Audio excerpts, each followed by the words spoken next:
language is the roadmap of a culture. It tells you where its people come from and where they are going. Rita Mae Brown said that, and it really sets the scene for us today, doesn't it? It really does. A perfect starting point. Welcome back, everyone, to The Deep Dive.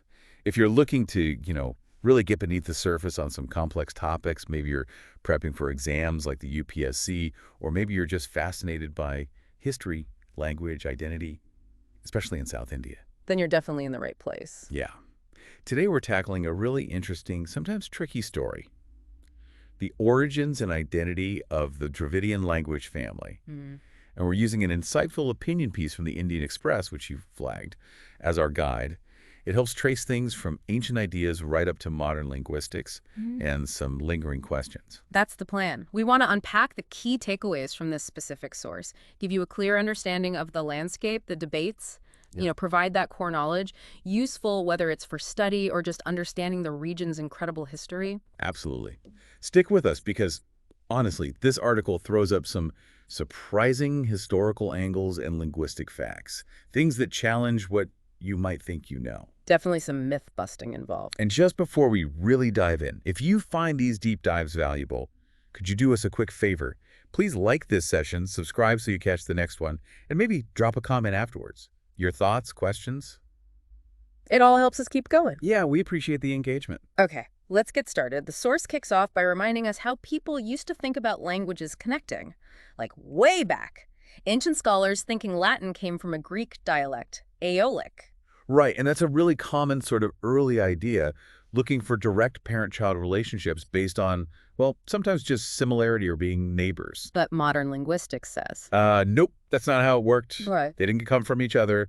They both descended independently from a much older common ancestor, Proto-Indo-European. They're like cousins. Exactly. Cousins, not mother and daughter. That's the key difference. What's really striking, though, is the source points out similar linguistic thinking happening in India, much earlier than maybe some people realize. There's this 15th century text, Lilatilakam, a grammar. Yes, a Manipravam grammar. And it's fascinating. The author is trying to figure out how languages relate. He groups together the languages from Kerala, Pandya, Chola regions, calls them Dramida. Okay. But then he explicitly says, no, Kannada, Karnataka, and Telugu, Andhra. They're too different, too far from what he saw as the benchmark, the language of the Tamil Veda. Which refers to the two of Emosi hymns. That's the one, yeah. The devotional hymns. And interestingly, the author even notes that, other people disagreed with him, but their arguments, sadly, haven't survived. Wow. So this is centuries before someone like Robert Caldwell formally labels the Dravidian family in the 1800s. You've got Indian scholars already debating these connections, drawing lines based on language and maybe even perceived purity. It's a fantastic glimpse into that pre-modern and intellectual world. Absolutely. And the source gives us another piece of history, tying language more directly to identity and even conflict. This is from the 1100s. A prashasti? Yeah, a praise poem from the Venadu kingdom, early 12th century. It praises the Venadu king for defeating a Pandya lord, Rajasima. And the key part? The poem specifically calls the defeated Pandya lord Tamil. Okay, so if the enemy is Tamil, the implication is that the victor, the Venadu king, is, well, not Tamil. That's the implication the source draws out. And it's complex, right? Because linguistically, the split between what we now call Tamil and Malayalam, that had already started happening centuries before this poem was written. Right. And yet the poem itself is written in standard literary Tamil of that time. And the article adds to this great point. People in the Kerala region, speakers of what becomes Malayalam, actually kept calling their own language Tamil for centuries after the split began. So these two examples, the Lilatilakam classifying, the Venadu poem labeling, they really show that language, regional identity, political loyalty. These things were already tangled and pretty fluid in South India way back then. Not simple categories. Exactly. These aren't new debates. They have very deep roots. Which brings us kind of neatly to the present day. The source uses that recent stir, the brouhaha, over actor Kamal Hassan, saying Canada was born out of Tamil. It uses that as a hook to clarify the actual linguistics. Yes, and the article is quite clear on this. While, there are always gaps and areas for more research in Dravidian linguistics, the basic family tree for the main literary South Dravidian languages, that's pretty well established. Okay, so what's the core linguistic fact about Tamil in Canada? The absolute core point is The split between the ancestors of Kannada and Tamil happened long before any of the surviving literature or inscriptions we have for either language. Way before Sangam poetry or the earliest Kannada writings. Way before. They were already going their separate ways, linguistically speaking. So where did they branch off from? They both came from a shared ancestor. We don't have direct writing of it, so linguists call it unattested. It's reconstructed. It's called Proto-Tamil Kannada. Proto-Tamil Kannada. And that itself came from an even older stage, Proto-South Dravidian. Think of it like branches on a tree. Got it. So the main takeaway from the article is Tamil and Kannada are sister languages. They branched off together from that Proto-Tamil Kannada point. Exactly right. So linguistically, the article says it's just meaningless to claim one was born out of or came from the other.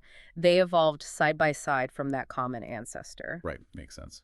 And the source makes a broader point too. Generally, for natural languages, it doesn't really make sense to call one older than another sister language.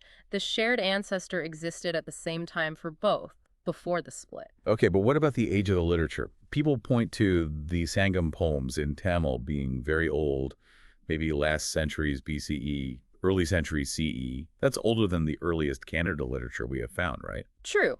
And that's a crucial distinction the source emphasizes. Yes, the surviving body of literature in Tamil is generally older. And the source dismisses claims the Sangam poems are fake. Oh yeah, it briefly mentions those revisionist attempts and basically says they fly in the face of logic and evidence, implausible. But the key point remains, having older surviving literature doesn't make the language itself inherently older than its sister language. The language existed before the surviving texts. Exactly. The Kannada language was developing concurrently, even if its earliest extensive literature comes later or hasn't survived in the same way. What about the idea that Tamil is more conservative, that it holds on to older features better? The article tackles that too with a neat counterexample. Think about the word for ear. Okay. In Tamil, it's sevi. In Kannada, it's kivi. Right. Well, the source points out that the Kannada kivi actually preserves the older original Dravidian K sound at the beginning. That K with an asterisk means it's a reconstructed sound from the proto-language. So Kannada's more conservative in that specific feature.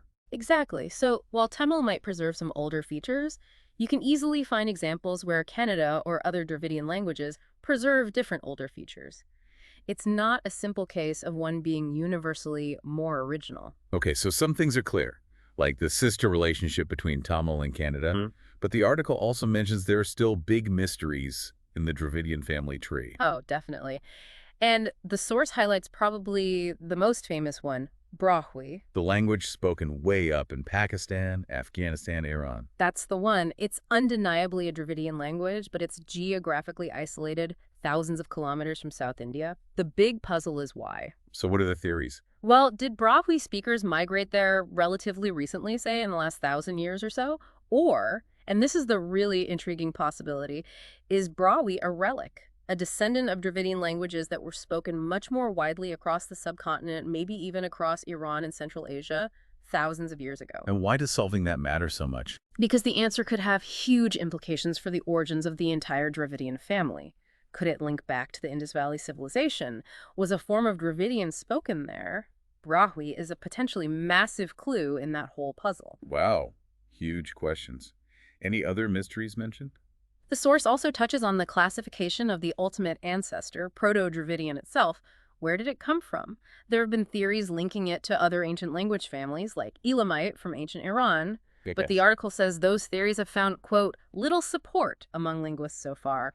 So the deeper origins remain pretty murky. Okay, so bringing it back to the Kamal Hassan comment and that whole controversy, the source sees this kind of flare-up as revealing something important, right? It really does. The article calls it a minefield of competing ethno-linguistic claims. Discussions about Dravidian identity, shared culture, regional politics, they often get tangled up with these claims about which language is older or which came from which. And that can lead to tension. Absolutely. So the article suggests that for politics around regional identity and aspiration to be, well, productive and constructive, it needs to be, and I'm quoting here, shorn of chauvinism and claims of historical priority. Meaning, it suggests focusing on shared contemporary goals and mutual respect, rather than arguments about who was first or older. And it concludes this requires leaving the linguistics to the linguists. Right. Separate the scientific study of language history from the more emotional or political weight people attach to it. Rely on the established linguistic facts for the history part. That seems to be the core message, yes. Acknowledge the cultural importance, but stick to the linguistic evidence when discussing relationships between languages. So, wrapping up this deep dive, drawing on that Indian Express piece, we've gone from ancient speculation and complex medieval identities through the clearer picture from modern linguistics about how languages like Tamil and Kannada actually relate. As sisters, not parent-child. Exactly.